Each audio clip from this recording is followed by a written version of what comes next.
Hey everyone, Michael here. Hope you guys are having a fantastic day. We got two big news events to talk about today. The first one being the Washington Post is going to start laying off workers come next quarter. Now, they have a subscription based model. I don't really know who wants to pay for this when there's a threat of losing their job or inflation's eating up their pay. They have been losing a lot of subscribers. I think they're right now the estimate is about a 500,000. That's a lot. People can't afford it right now, and honestly, they're not really breaking any news. They were more popular when Trump was in office, and they can kind of go on the offensive and, democracy dies in darkness. Now that Trump isn't there anymore, obviously there's less of a demand for that type of news content. Now, let's just listen to this clip. It's very short, 25 seconds. And basically, Fred Ryan is refusing to take questions about after announcing Q1 layoffs in this town hall, so the community town hall, okay? We're not going to turn the town hall into a grievance session for the board. I'm sorry. Ask the question. Brad, you talked about positions getting eliminated. What are you going to do to protect people's jobs? Are they going to be treated like the magazine staffers were? We'll have more information as we move forward. Thank you very much. And how will positions be decided? You seem to be disrespecting this. So you kind of heard them ask some questions. They're worried, obviously, and he says, we'll have more information as we go along. It's very nice that the boss is actually just announcing there's going to be layoffs. Most people don't have the time to prepare for it. Normally, they just get laid off, and then they have to go on unemployment, and they find another job. Because these people are journalists, and there's not really a high demand for journalism these days, you can see layoffs happening across the board. Even CNN just did a lot of layoffs over the past few weeks. Things are going to get worse for this class of this industry, I would say, unless they have a way to really gain a source of revenue from social media. And that revenue has to be able to cover a lot of expenses. So I would expect over the next couple of years, as we possibly go into recession or maybe a soft landing where things are bad but they're not terrible, I think you're going to see more layoffs happen in this sector. And these employees, if they have the talent, will flock over to social media and try to make a living off of that. But because it is social media, there's going to be a track record of what they've been able to accomplish, what they've been able to do, that'll be worth, paying to see them, or maybe dealing with ads on as far as YouTube is concerned, right? You have to make that presentation be a little bit more entertaining. And to be honest, the Washington Post has been kind of bland. People don't like it because they're leftward leaning. That's fine. There's left and right newspapers and stuff out there. And also the fact that they have put up this paywall over the last year, so people that didn't want to pay in the first place, they've kind of just been shut out of even looking at them. And the people that aren't going to pay anymore, that it's a shrinking base of who they can tap into, especially when they're competing up against Netflix, Disney Plus, and all these other things for subscription-based models. Now, that's the little bit of news for today. The big news here is the SEC, the United States Securities and Exchange Commission, the one that just filed a complaint against Sam Bankman-Fried for all the corrupt crap he's been doing. They are charging 8 social media influencers in a $100 million stock manipulation scheme promoted on Discord and Twitter. Now, you guys know I deal with finance. I don't necessarily tell you to buy something, sell something, or give you guys these weird signals because I know this is what could happen. Even though I'm a smaller fish in this huge, huge ocean of influencers, this is not something that's going to be very, very good for them. If you guys don't know, there are Discord channels out there and Twitter accounts that give you guys alerts or of personalities or, hey, buy this, and my price target's here. What I'm believing is being alleged here is that imagine me. Now, I've never done this, and I would never do this, but imagine I bought a bunch of a penny stock, all right? A very tiny penny stock. Very low market cap, easy to be manipulated. I buy a whole bunch of it up about a day in advance, and then I go to my Discord following of a million people or a couple 100,000, and I tell all of them, oh, I'm buying this right now, and it's pumping up, and, this will be a great opportunity for you guys to make money.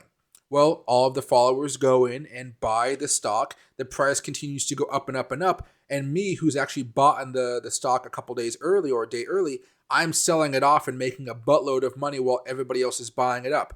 And then once all of my people stop buying it, the price plummets because all of a sudden there's all these other people that have bought it for a while ago, and they're just selling and selling and selling.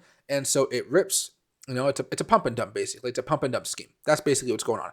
Now, this is interesting. They say the name of the person that's they're going after, the state of residence, and their Twitter handle. This doesn't really have much to do with YouTube. It's more of Discord and Twitter.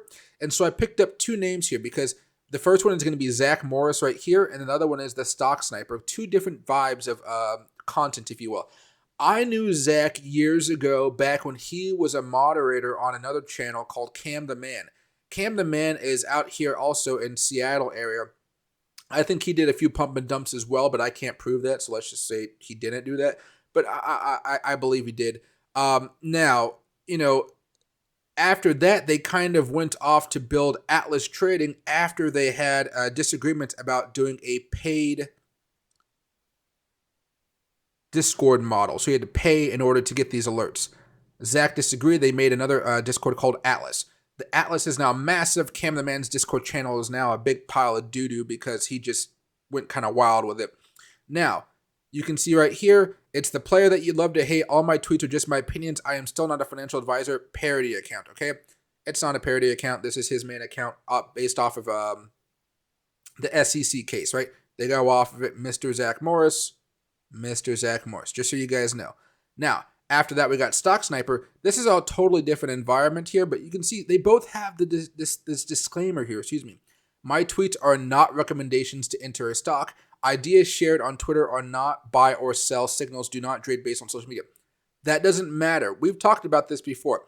I have the same type of disclaimer at the bottom of this video, and you'll see it. If you just go down my description, you'll see it.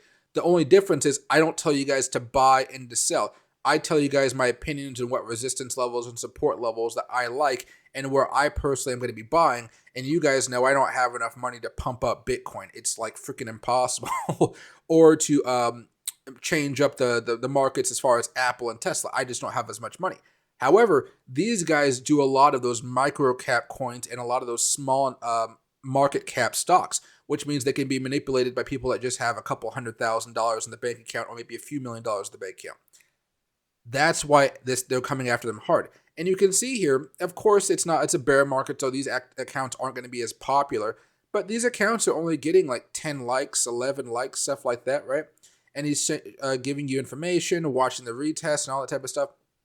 The SEC is alleging that they did some illegal stuff here, and it's not just these two, of course.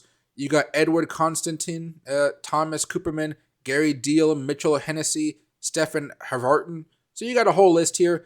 And you'll see that they give platforms to people that were scamming. So YouTube channel or Discord or Twitter, they gave a platform to people that they knew were scamming.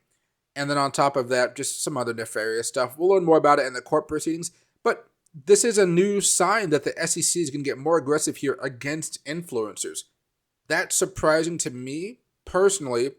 But, I guess they have the funds for it. It wasn't that they never wanted to. It was always like, do they have the ability and the funds to actually go after these people? And it seems like they're going after more influencers now that are doing these pump and dump schemes. Now, if I were to tell you guys to buy Bitcoin at $17,000 and it rocketed up to $18,000 or went down to $16,000 and you lost money, that would not be under this type of framework, okay? What they are doing is buying small market cap plays, pumping them up, and then dumping them on their own users, and the users don't even realize it, all right? That's the bad thing here. I think I could still be held liable for what I just said, but I don't think the SEC would come down on me because I'm not literally manipulating the market. I can only do so much with it as a small influence, right? With only a few $100,000 to trade, if that makes sense.